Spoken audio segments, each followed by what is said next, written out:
Alright, so I'm going to be showing how to replace the screen on this Dell Inspiron 15 model 5559. Alright, I'll also show the RAM and the SSD.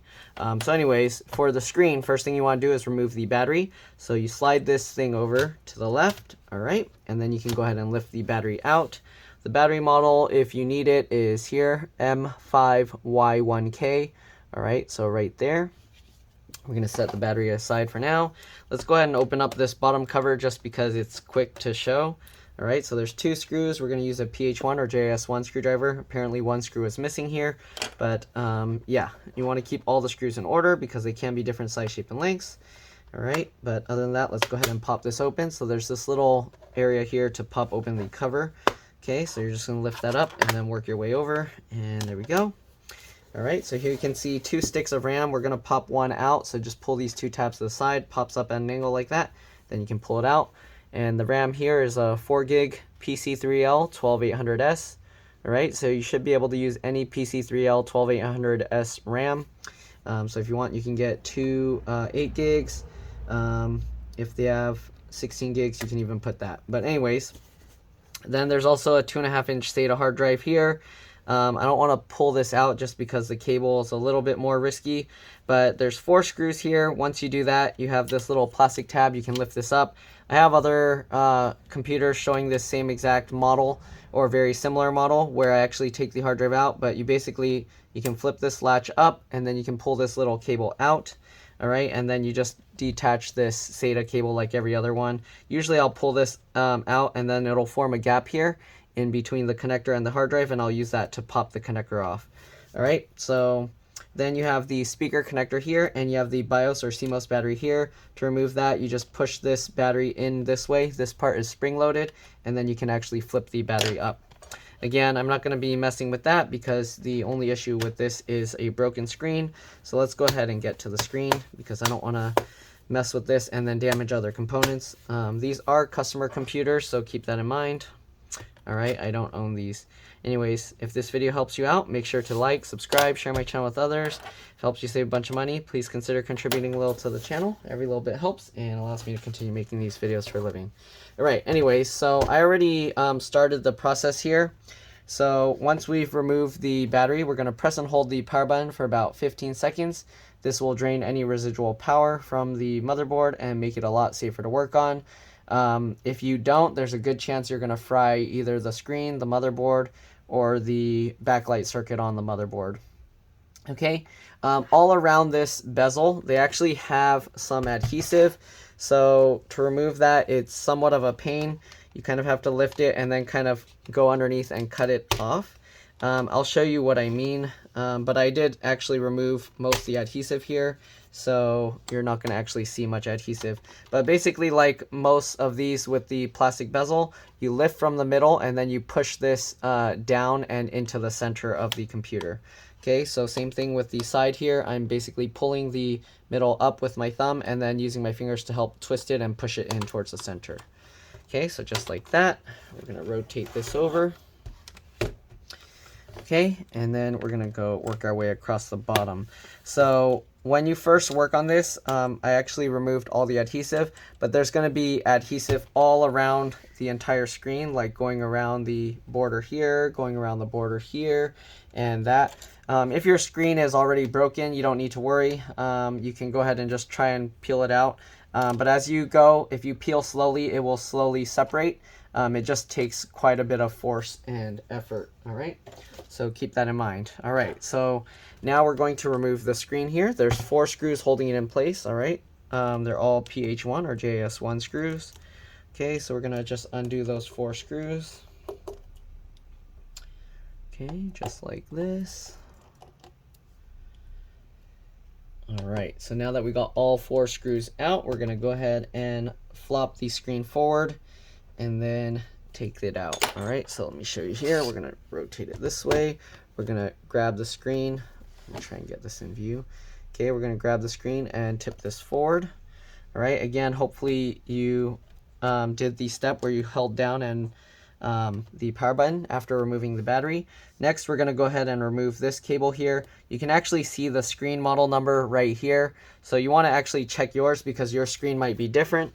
but this one is LTN156HL11-D01. I know it's super tiny, but the model number is right there, okay? So again, you'll want to check your screen for this. If you can't even get your screen out, there's actually no point to buy a screen. So make sure that you can actually get your screen out and check the model number there. So the 156 actually is the 15.6 inch measurement of the screen. So keep that in mind when you go to buy a screen. It's going to have that number, and that's how you know which one is the model number. All right, there's also the LTN156HL11 here, but you want to go based off this. And the screen is actually made by Samsung on this one. All right, so keep that in mind. Again, the screens aren't always the same. All right, I'm going to use this plastic tool because that one is too difficult to get in here. So we're just going to go ahead and get underneath the adhesive here and try and get that out. Okay, I'm going to try and now use the plastic razor blade and see if I can cut the adhesive here. Okay, so this adhesive is actually pretty tough to remove as well. Let's go ahead and see if we can just start peeling it up. Okay, looks like it's peeling up. All right. Continue peeling this out. Okay, there we go. All right, and then peel this out. Okay, so once you got that up, actually let me zoom in here so you can see better. You can actually see the screen model number a bit better here. Okay, we're gonna now flip this metal latch up here. Okay, just flip this up, and then we're gonna go ahead and pull this connector back. Oh, I have a customer here right now, so let me go attend to them and I'll be back. All right, so now we got the screen disconnected. We're just gonna take this out. But yeah, let me go talk with my customer and I'll be back. All right, so I'm back. Let's go ahead now and get the replacement screen. Okay, let's just unbox this. All right. Right now, and unwrap it. It's all taped up. Okay. Let's go ahead and unravel this. All right, so they shipped it like this with this. Let me actually zoom out here so you can see better. So they shipped it, attach it to this keyboard or cardboard. Okay. Go ahead and throw the bubble wrap aside. Okay, so we got the screen like this, and this screen is actually a different model number, so NT156FHM-T00. All right, so a lot of people like to put different model numbers of screens on there, and then they just sell them as like compatible. So you want to make sure that the connectors line up. I'm gonna check here. Okay, so looks good. It lines up. So we should be okay. Okay, all right. The only thing I don't understand is why they don't put the actual model number of the screen there. I get this a lot where the sellers, they'll sell it as the model number that you're looking for, and they don't say it's like a different model compatible, which would be preferred. I don't know. They kind of just tell you it is the model you're looking for. Anyways, let's go ahead and get this screen out of here. Okay, so it's in this plastic baggie. Okay, they also will usually put like this protective film so you can peel this off. But we're gonna test this first, okay? So we'll get this back lined up. Let me actually zoom in so you can see me connecting it. All right, so here we go. All right, so we'll get this cable. You wanna hold this. I like to hold the latch back here with my thumbs and then kind of guide it into place. Once I get everything guided in, then you can go ahead and go pulling on the latch, the bottom of it, and get it all snapped in. Okay, make sure it clicks in all the way, because if you attempt to power it up without this connected properly, it can fry the backlight circuit, can fry the cable, it can fry the screen. All right, so we clip that into place. All right, that latch is down. Then we're just gonna put this adhesive and stick that back up there. All right, so let's go ahead and zoom back out again and put the screen on.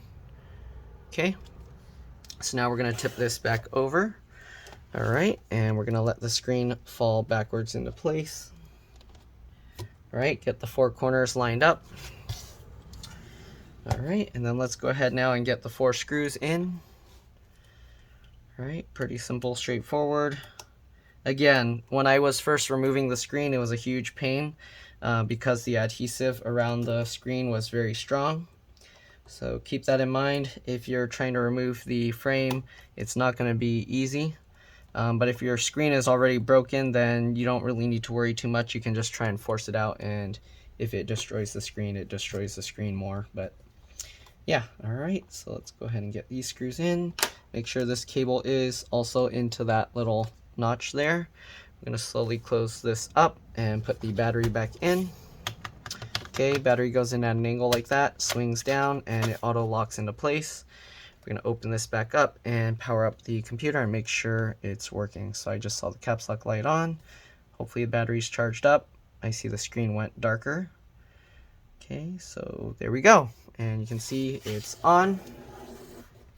Okay, I'm going to move this out of view because it's probably going to show the customer's login information, but you can see that's spinning. So we should be good to go. We're just going to now peel off the protective plastic once I make sure the touchscreen works. One other thing, if your screen isn't working properly or the touchscreen's having issues or it's not bright or something's going weird with it, you do want to restart the computer one time. So I'm going to let this boot up and then do a regular restart, because sometimes when you boot up from a shutdown, it's still trying to use the old software or the old hardware, and that causes some problems. So we'll wait for this to continue finishing booting. Okay, so let's wait for that.